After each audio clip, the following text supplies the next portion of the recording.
Hello ladies and gentlemen, so this is a very different video than what I'm used to uploading on this channel. However, from time to time I do these sort of review videos or rants or whatever you want to call them.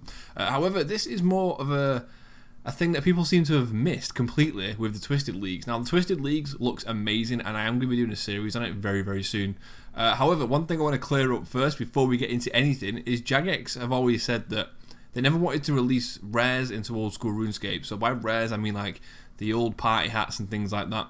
However, they've gone ahead and actually done that. Whether they've done it inadvertently or on purpose, I'm not too sure. But let's quickly look at the thread or the blog post from old school RuneScape. I'll leave a link down in the description below just in case you want to go and check this out yourself. But I'll quickly be going over it here. I'm trying to make this video as quickly as possible. So if we scroll down to the rewards section here, you'll see that there's quite a lot of rewards and stuff. But what I'm going to skip to is ignore all this. There are main game rewards. So what will happen is at the end of the league you will have all of your points sort of like added together, and then you'll have a store or a shop or something where you can redeem items for points, which is, it sounds pretty cool and stuff. And originally I thought these were only specific for your account, which kind of makes sense to be honest, because if you're going ahead and doing the Twisted Leagues, you're grinding it out and stuff, so I thought it would be rewarded to you. However, if you look down here, so the Twisted League themed banner, this one's completely fine. It says similar to the current house banner, but themed around the Twisted Leagues, held in the main hand slot, and it costs around 750 coins. Oh, sorry, 750 points it costs. Now, that's completely fine, you know, there's nothing wrong with that. It's not tradable or anything like that. Twisted League home teleport animation. Now, this looks amazing, and I really want this. A scroll that changes a home teleport animation to the to have a player draw a black and green circle on the ground. When teleporting away, the Xerixian symbol appears. Scroll will be tradable, but consumed once. That isn't so bad. It's a one-time consumable thing, so if you have some spare points, you can buy some of these and trade them over to either friends or sell them on the Grand Exchange for some profit. I don't know how much these are going to go for. Again, that is only 750 coins. Now let's get on to the real meat and potatoes of this. So, cosmetic Twisted League outfits. There are 3 tiers. Tier 1 is this guy here, tier 2 is this guy here, and then tier 3 is this one with a gold, sorry not the gold, the green trim, which to be honest with you looks pretty sick, not gonna lie. So 3 tiers of cosmetic outfits with no stats. Tradable and storable in the player owned house. Outfits will represent the Twisted League. So these cost 1,000, 2,500 and 10,000 retrospectively.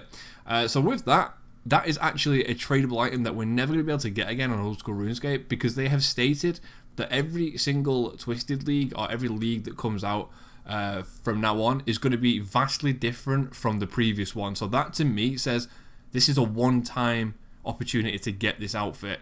So who knows, in 10 years time this could be worth 50 bill. Obviously I'm going a bit off track there, but legit that's an untradable, well it's a, what's the word, a rare tradable item, which is what party hats and stuff used to be, which is something that Jagex said they were never going to do, so I'm a bit confused by that. Another thing here is a Twisted League themed player owned house wall kit. So as you can see here, it's basically just an image of what it would look like. Again, this scroll will be tradable. A scroll will be returned when changing player owned house style to something else. So that means again that is going to be tradable and it's going to be used by many people over and over again. And same again with this Twisted League Slayer Helm recolor. So it gives you some horns which you can add. Obviously you will need the 1,000 Slayer points to unlock this. However, once you add the horns to a Slayer helmet, the Slayer helmet becomes untradable, blah blah. You know how the deal is. However, you can remove the horns and trade the item over afterwards.